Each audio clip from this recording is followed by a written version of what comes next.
Monsieur le Président, Madame la Secrétaire Générale, Mesdames et Messieurs. Monsieur le Président, je suis très heureux de participer à cette conférence ministérielle dans votre beau pays et je tiens à vous remercier pour votre hospitalité.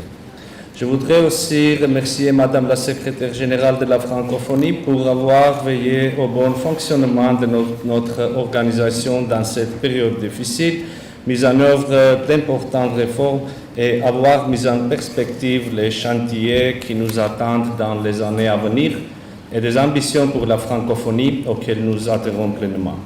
Nous voici aujourd'hui réunis dans un contexte de crise du multilatéralisme avec la multiplication des conflits tous azimuts.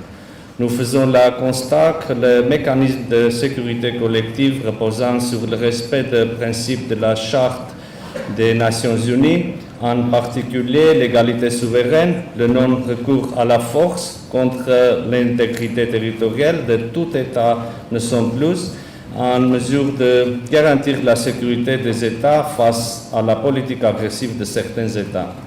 L'Arménie en était l'une des premières victimes lorsqu'elle subissait les agressions de l'Azerbaïdjan contre son intégrité territoriale et sa souveraineté depuis le mois de mai de l'année passée et plus récemment le 13 et 14 septembre de cette année, avec les conséquences que l'on sait.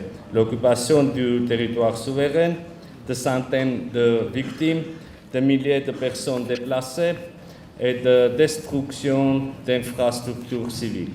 Sans oublier les très graves violations du droit international humanitaire, des atrocités innommables perpétrées par la force armée azerbaïdjanaise à l'encontre des prisonniers arméniens, y compris des femmes soldats, qui ont horrifié le monde. Les tensions demeurent encore aujourd'hui à notre frontière avec l'Azerbaïdjan. En dépit des engagements de ne pas avoir recours à la force ou à la menace de la force, le président de ce pays continue à proférer des menaces à l'encontre des populations du Haut-Karabakh et à afficher des prétentions territoriales infondées contre l'Arménie. Nous nous félicitons à cet égard que plusieurs pays aient reconnu la violation de l'intégrité territoriale de l'Arménie et demandé le retrait des forces azerbaïdjanaises du territoire souverain de la République d'Arménie. L'Arménie reste attachée à un règlement pacifique de toutes les questions liées au conflit, y compris celles relatives aux droits et la sécurité des populations du Haut-Karabakh, et remercie les partenaires internationaux qui déploient des efforts pour y parvenir. Chers collègues, pour revenir aux travaux de notre conférence, l'Arménie souhaite apporter son soutien aux documents soumis à notre approbation portant sur les avant-projets de cadre stratégique de la francophonie, de déclarations sur la langue française et de règlements relatifs à la procédure d'adhésion. Nous marquons également notre accord sur l'avant-projet de déclaration de Djerba. Nous tenons à cet égard à féliciter la présidence tunisienne du sommet d'avoir placé le numérique au centre de l'attention de nous tous. S'agissant enfin de l'avant-projet de résolution sur la situation de crise dans l'espace francophone, nous souhaitons porter toute notre appréciation sur le paragraphe concernant l'Arménie. Il est important que les États et gouvernements membres de la francophonie aient manifesté leur solidarité avec l'Arménie en faisant la principale question qui conditionne un règlement pacifique du conflit qui oppose les parties concernées. Pour clore mon propos, je souhaite finalement revenir sur la requête émise par la délégation de l'Albanie d'ouvrir à la discussion sur le paragraphe relatif à l'Arménie.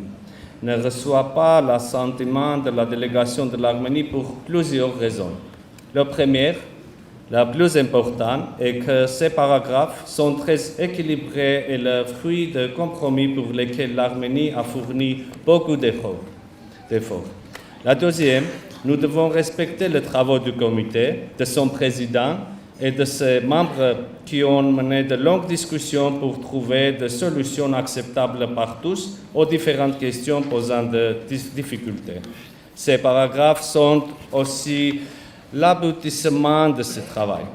J'ajouterai une dernière raison, celle de l'efficacité des travaux de cette conférence. Nous ne pensons pas que la délégation de l'Albanie soit en mesure de présenter, d'après ce qu'elle a déjà annoncé, un projet de paragraphe susceptible de trouver un consensus au sein de notre conférence. Nous estimons qu'il serait contre-productif de se lancer dans de nouvelles discussions qui ne peuvent mener qu'à une impasse. Le consensus sur le paragraphe concernant l'Arménie, nous l'avons déjà trouvé au sein du comité de rédaction et si la délégation de l'Albanie éprouve certaines difficultés à l'approuver, elle peut, comme l'ont déjà fait certaines délégations sur d'autres paragraphes de l'avant-projet de résolution, exprimer une réserve sur ces paragraphes. Je vous remercie pour votre attention. C'est moi qui vous remercie, Monsieur le ministre, et je donne la parole